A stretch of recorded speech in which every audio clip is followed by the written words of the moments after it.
Tripod, the official Trinity University Press podcast, invites authors, journalists, community leaders, and other guests to engage in exploratory, informative discussions on the subject of people, places, and the planet.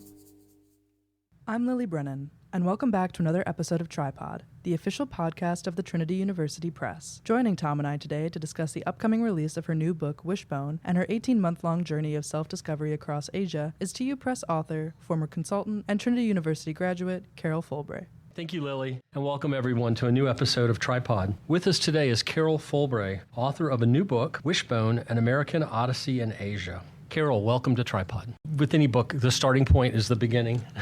So why don't you tell us, in the introduction, there was a mention of an 18-month journey, and we'll get to that. But why don't you tell us just about the origin, how the idea of this travel in Asia began, and what's the genesis of the trip itself? When I was 26 and I had just completed my Trinity University education in English, I started to teach English and realized that I just didn't have much in the order of experience to bring to the classroom. And so I thought about this, and I've always wanted to branch out of what I thought was a wonderful little community in Alamo Heights, but one that could also be kind of isolating. I mean, the good thing about it is that you know everybody in the class and the community at school, but the bad thing is you know everybody at the school. I just had this wandering nature and wanted to know what was more, what was in the world beyond this community. I had not traveled much. So I asked my then husband, I'll call him my partner, great partner. I asked him, would you come with me if I got a job teaching English somewhere halfway around the world where we could learn about other cultures and imbibe in the spirit of things? He was a law partner in his own family law firm, and he said, well, sure. Of course, thinking, what are the odds of that? I did apply and found a job teaching English at a teacher's university in Wuhan, China, 1983. So he went to his law firm and he said, we're going to go to Asia for 2 years. And the law firm wasn't very happy about it. And they told him basically that we were fools to travel the world and not start a family and buy a house and gather all the accoutrements of life that the conventions tell you to do. So the law firm said, why don't you can just leave now. And so he was without a job. I'd quit teaching. And so we said, okay, well, we've committed to this. But then the irony of this is that I got a letter in the mail from the Teachers College in Wuhan, China, and they said, your position is no longer available because we changed the name of the university. That happens in China and Asia all the time. Names change. And I said, well, what does Kathmandu sound like to my husband? And so he brought home a Lonely Planet guidebook, which was totally outdated by the time we got to Kathmandu. But we just decided to launch our lives and see how far we got on the money or interest. Well, it turned out from a short 1 or 2 months in Nepal, then went to Burma, Thailand, China, and India, and it turned into an 18-month journey in 1983 and 84. Once you knew the teaching gig wasn't going to happen, and you thought, we'll go and just see how far it gets us, initially, naively perhaps, how far did you really think it would get you? A few months? And that turned into 18 months? We thought 4 months probably. We were both very naive, though I'll just speak for myself. I was the creative visionary, and my partner was the strategist, which was a very important quality. So I stuffed my backpack with toilet paper, a Bible, just to read the historical aspects in Asia when I'd travel. But I had decided I was always going to use toilet paper. I was never going to not have it. That was the first really naive thing to think. So when we got to Kathmandu, it was an international city, and there was toilet paper for sale everywhere. It was Chinese crepe paper like toilet paper. But diving a little deeper, clearly you didn't know this, even though we're kind of having a discussion in linear format. You didn't know this as you were going forward day to day, week to week, month to month while you traveled. But in hindsight, it turned into an incredible, eye-opening venture in ways that no doubt you couldn't have imagined at the time and have only come into focus kind of over time. Let's talk about that a little bit more. I guess at its core, the most basic question is about stepping out of the world you knew here at that time in the United States, in Texas, and realizing in ways, again, one can't even imagine how broad and wide the world are and how diverse and different peoples are and how they live. Tell us, recapture for us the kind of the story of your awakening and realizing how much you were seeing and how much difference you were seeing and how you learned to appreciate that. I stepped from a comfort zone and went into the unknown, basically. And so I had to open my mind to other ways of doing things. And I was prepared to do that. I wanted to know what are these other ways, like Eastern ways of, in one country you eat meat, and in another country that is a holy cow, and it could have been a grandmother, and nobody eats meat, at least cows. So why is that, and what's the difference there? I eat meat because I was a Texan. I went into this kind of liminal space where you don't know the language, you don't know the streets, you don't know where you're really going next, but you've put yourself there to have a richer experience of inviting the environment and the people to come to you and engage. And this is in rural parts of Asia and with families, I would say, not in the big cities as much. So the liminal space is one of letting everything come to you, but being open and listening. Most of us have such a tight timeline of how we live and move. And to be in a different world, you have to listen and understand people and read people differently. For instance, in India, if someone gave us directions in English, we'd have to start, or any of the countries, we'd have to start looking at the person and kind of discerning if they were giving us the right information or if they were pulling our leg. And you begin to trust people or not trust them. You begin to understand things and see things in new ways. I was going to say this had to be kind of simultaneously underpinned by a sense of, I quite call it fear, but maybe at moments fear, apprehension, but also kind of unbridled curiosity. And it's interesting how those two elements live alongside each other. So, as all of this trip was unfolding, tell us a little bit more about how you balance the pragmatics of apprehension and fear. Is this person giving me the right direction, along with the open-mindedness needed to have a sense of curiosity? There's such a great paradox there because let's say we were in Kathmandu and we met travelers. These were people who weren't just going on vacation. They were kind of seekers as we were in wanting to know more about the world and people, and they didn't have a strict timeline. We met people who'd just come from Burma, and we were in Kathmandu getting ready to fly to Burma. And so by oral tradition, we realized that these travelers knew more about Burma right now than any guidebook would ever tell you. All the guidebooks were out of date and streets changed and names changed. So we trusted these travelers, and the one thing they told us is we'll take 555 cigarettes because that was the type that people loved in Burma, in Rangoon where we were flying. Take Johnny Walker Red as well. We bought those things and went into customs in Rangoon. And of course the name is different now. Rangoon has a different name too. So we landed in the city and there were all these 1955 Chevys on the streets, and those were the taxis we would be taking. I was so eager to try out the black market, and I'd never done that I went to the edge of the customs area. There were Burmese waiting in the doorways wanting to buy the stuff, and so I sold my cigarettes and my Johnny Walker Red very quickly for about 4 times what I bought it for, and I thought, golly, I just made a huge deal here. And then I started walking back to my line in customs, and I realized the customs officer had been watching me, and then I realized, I'm not supposed to bring any foreign currency or bring any Burmese currency into the country, though I didn't bring it in. I just picked it up right there. I got into a real quandary, but what the travelers had told me was true, but then what I did was not so smart. And the officer said, well, do you have any foreign currency with you? And I knew he'd seen me, so I said, yes. Would you like it? And he said, yes. I passed it through my passport to him. He took the money, and then he said, well, where are you staying? And so I said some guest house, and then we went to some other guest house. Those are things you learn along the way. Yes, I was open to new experiences. I was a little bit naive, though lucky.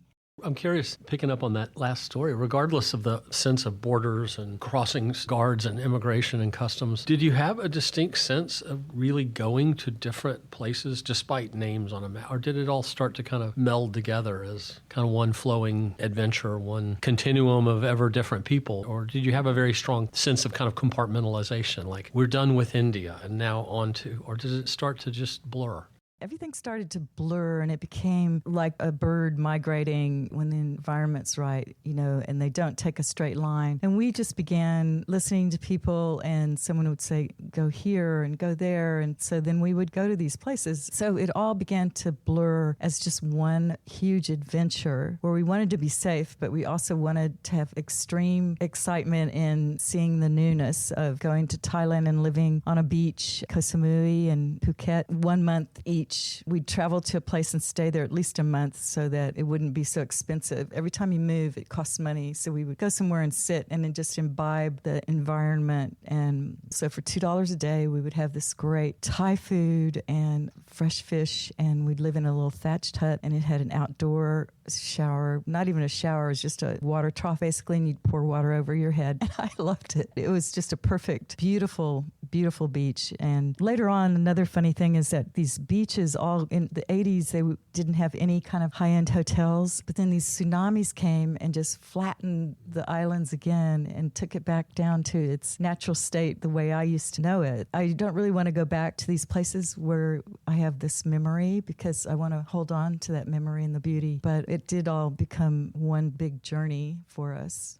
I think that kind of travel is fascinating, and travel is certainly a privilege for many. So many people can't travel, especially internationally, and especially for extended periods of time. That has at least the potential to become really, transformational. That acknowledged, it's interesting. So much of the travel that many of us are afforded the time or the budget to do becomes, especially in this day and age, so highly programmed. Now, we not only know where we're going when, we have this sense that we have to know and that nothing can vary. And in the age of smartphones, there's an immediate sense of panic with the words, I'm lost, but the device will save me. And yet for you, it sounds like being saved, or the salvation, not to get too mystical about it, was in the luxury. You weren't traveling in luxury at all, but the luxury to some degree of being able to just be there without agenda. Like you said, staying in one place for a month gives you that daily sense of, we'll see what happens today, as opposed to, I have to do this and this and this today and then catch a train at X time, which is such a different travel experience. And it opens the door to that real sense of discovery, spontaneity, which often comes with things that go wrong. But what I loved is that we committed ourselves to travel and a certain amount of money, but we didn't commit ourselves to a big itinerary. If you traveled all the way around the world flying, you could have an open-ended ticket. So for $500, we got these American Airlines tickets. And so as long as we went east all around, we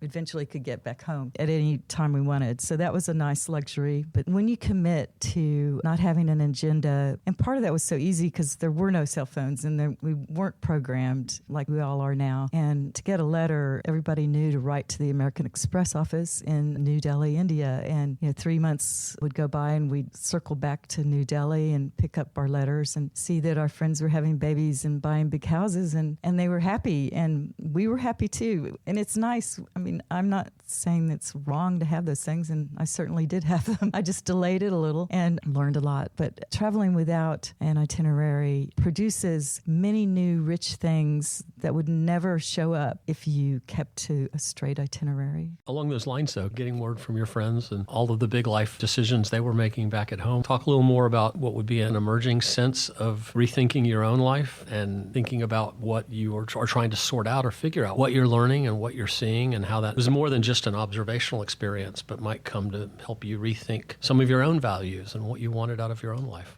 Trinity University Press is a mission-driven publisher committed to civic engagement with timely ideas facilitated by the publication of print and digital books, related media, creative and educational programs, and other activities that help us all better understand our place in a crowded world. For more than 50 years, Trinity University Press has published more than 225 titles and organized thousands of events, all focused on broadening our understanding of many impactful subjects, from human relationships with our physical environments to social equity and justice. For more information about Trinity University Press, visit tupress.org. Yes, I remember the reflecting on the trip is where I learned so much, because these stories would feed me and keep feeding me, and these stories wouldn't let me go until I put it into a book, and it took 40 years to get there. But so when we were traveling, I was just in the experience, and I wasn't trying to understand everything or why, or I would ask the question, but I didn't give answers to those questions until I got back and started thinking about different people and their beliefs. I would wander into somebody's belief and their whole cultural mindset, and I just would imbibe it. In the Buddhist culture there, and this would be in India, people would often motion you into their homes, and again, you'd have to decide whether you trusted them or not. Usually, we always make good decisions. This one person had a string hanging from the ceiling and a dirt floor, and all these flies would be just clinging to that string, and then all of a sudden he put this huge bag over the string and raised it up way high and closed up the bag at the top of the string and pulled it down, and he had captured maybe 150 flies. But then he just walked outside and let them all go.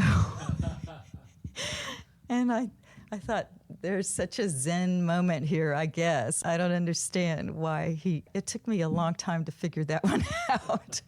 But I loved it, letting other people show you things. And they don't show you things by speaking the same language like speaking English. They show you things by the compassion or the love they show or the generosity. So much generosity in that country. I love that story because it reminds me of some conversations we've had about the idea of being the uninvited guest. And again, to my earlier point about so much of our travel today, which is program scheduled, reserved, and we're going somewhere where we know we're welcome, their borders open, and a big part of their economy, which is critical, really important. But this kind of travel, and that story you just told about someone just motioning you into their house, they're not charging you an admission fee. They're just wanting to share. And it's such an amazing thing to wrap your mind around with how so many of us are raised. And it's such an amazing thing to me to realize that around the world, that's one of the commonalities we have is people genuinely just want to get to know other people, and they genuinely just want to share, whether it's their meal or their child's achievement that day or whatever it must be. And I just think that's a really heartwarming and important message that kind of crawls out of your book. Slowly, is that just that sense of traveling with humility, another example of the open mind of being able to see that there's no agenda here. They're just welcoming you. And there's very little of that feels that pure in the world today, in the hustle and bustle of the world today. We weren't looking at an economic base when we would meet people. I was looking at being compassionate, also being safe, but being vulnerable. And I'll give you another example. We were in northwestern China, out in the desert, the Gobi Desert, in Turpan. And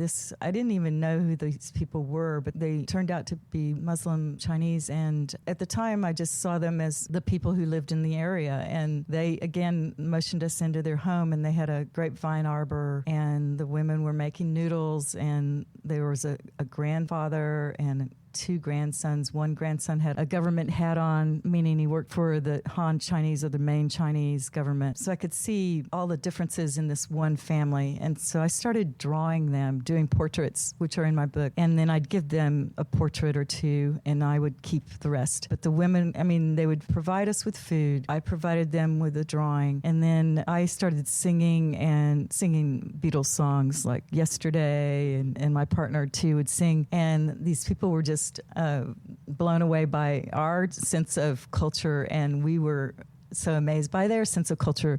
But it was all through the arts, the liberal arts, and none of it was about them knowing English and my knowing English or me knowing their language. It was a greater language of generosity, greater language of compassion, that we are humans. We are all humans, and we want to live the same. We want a peaceful life. You look at families that way, we're all the same in what we want. And so we broke through these divisions, went beyond into a bigger world of caring for humanity and showing a sense of grace and mercy for each other. In an odd way, you're the visitor in their land or in their home, but you're on oddly equal ground in that you brought to it a healthy sense of curiosity, and with it, they probably were equally curious about you. There wasn't really a power dynamic again, and not framed by money and commerce. It was just framed by the experience in the moment. But you see, if we could expand that notion out or that idea out and treat each other that way in the world, and we do at times, but most of the time there's a dominance of one form or another, and then there's a vulnerableness. And so that's where you get the wishbone metaphor, because wishbone has a long end and a short end. When you pull the bone apart, somebody in life is going to have a long end, someone's going to have a short end. And I've had long ends and short ends in my life. But in this regard, we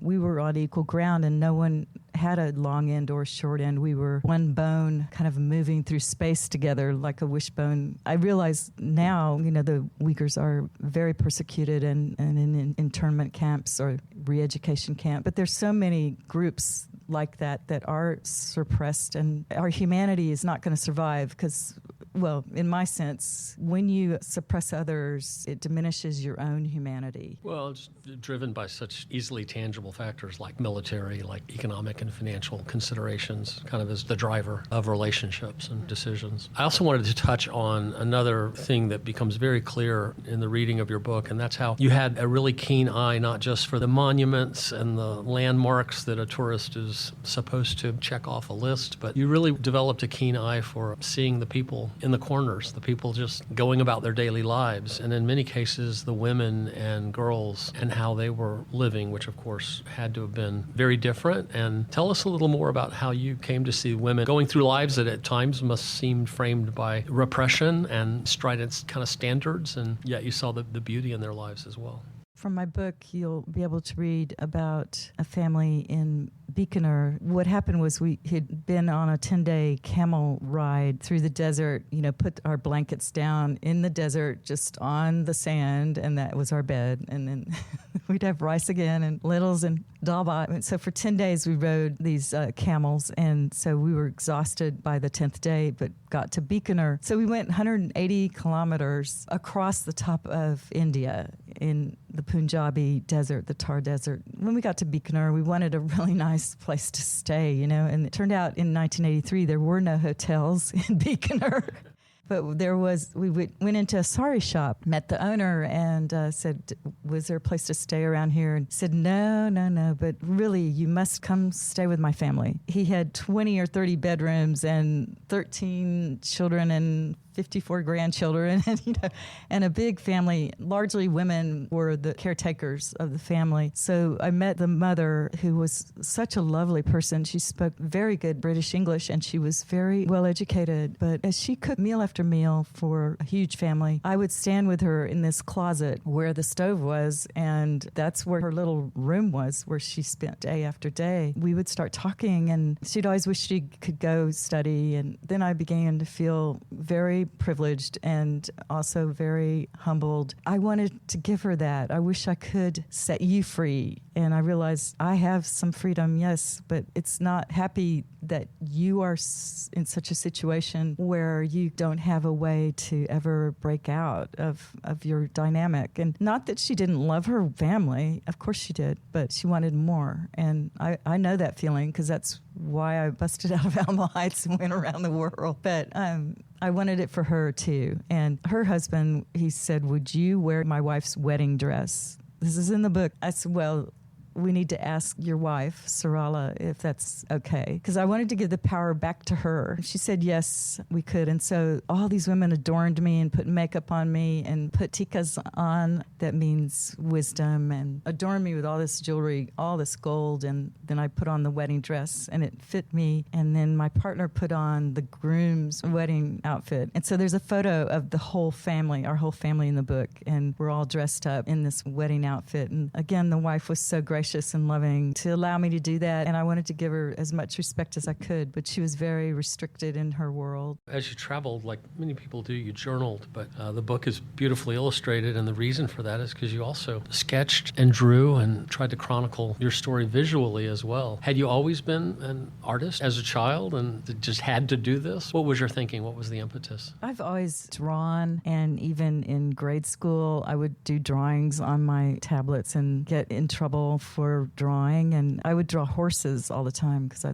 absolutely loved them, and would give all my friends in first and second grade drawings of horses. And this one congressman has a drawing of a horse I did in first grade for her. I was giving it out of gratitude, out of generosity, and it goes back to this whole story of giving. But she still kept this drawing of a horse and told me about it the other day when I ran into her again. So I have always drawn, and what I loved is to capture the people in the moment. So all of this is on site, and I would have watercolors or pastels or some lightweight form of drawing utensils, and would, on a perfect setting where I see beauty, I would sit down in front of it and start drawing. And so in China, one time I sat down, and again, in the moment, I start drawing this building, but who comes up but all these Chinese, and they just covered my view of the building. And so all these faces were right in front of me, staring at me, and they'd never seen this before, probably. So I started drawing them. And when I started drawing them, they started getting scared and backed off a little bit. You know, I tried to motion, it was okay. And then they came back and they were kind of happy, but you could sense the danger of anyone interacting in China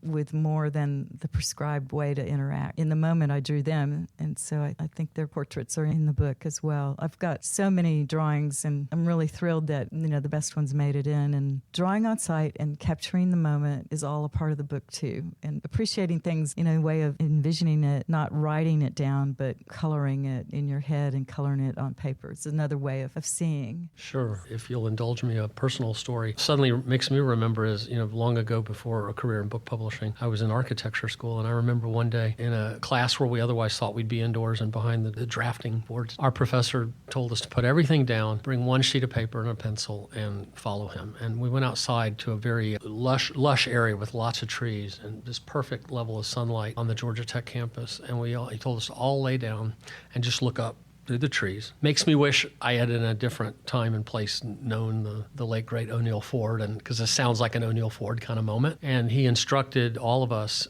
we're going to do 2 exercises. The first was just lay there and take 20 minutes and count how many different shades of green you see. To the mind that thought that green is green, he had to re-explain it to a few of the reticent, but really opened your mind to the fact that you were just, as the sunlight dappled through those trees, you were seeing what suddenly became an infinite number, like impossible to count. Then he gave us his kind of lecture about the importance of learning how to see, and that you can never even begin to learn how to see, much less practice it, if you're not open to the idea of how much you're not seeing. And it may be right there in your backyard. But it speaks to your point about the kind of intentionality. The second part of that story was much more tedious because we had to get the piece of paper and the pencil, go back and find each shade of green we'd identified and give it a name. And some people had 10 names on the list. Some people had 50 names. It was really interesting. But that, for the first time in my life, opened my mind to the idea of learning how to see. And then that'll enable you to maybe see differently if you can maintain that and expand that. It's just a life-changing exercise. A different way of seeing what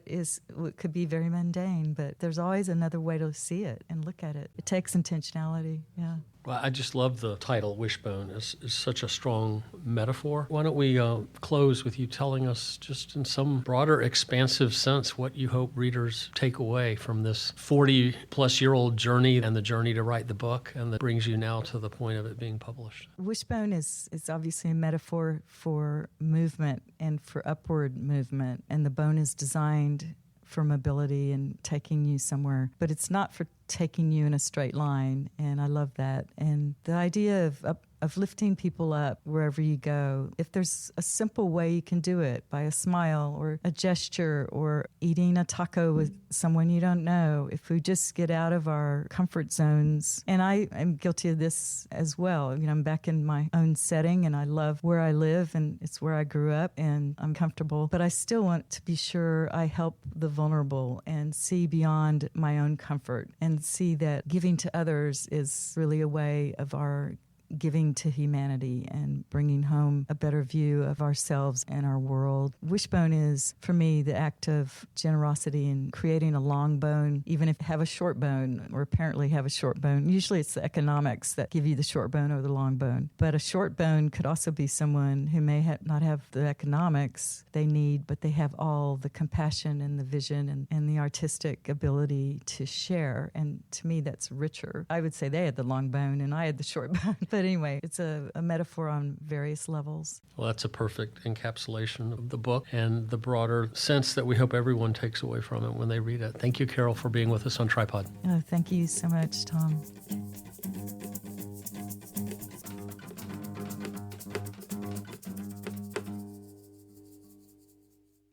Thank you for joining Tom, Carol, and I for another episode of exploring people, places, and our planet with Tripod. Come back soon.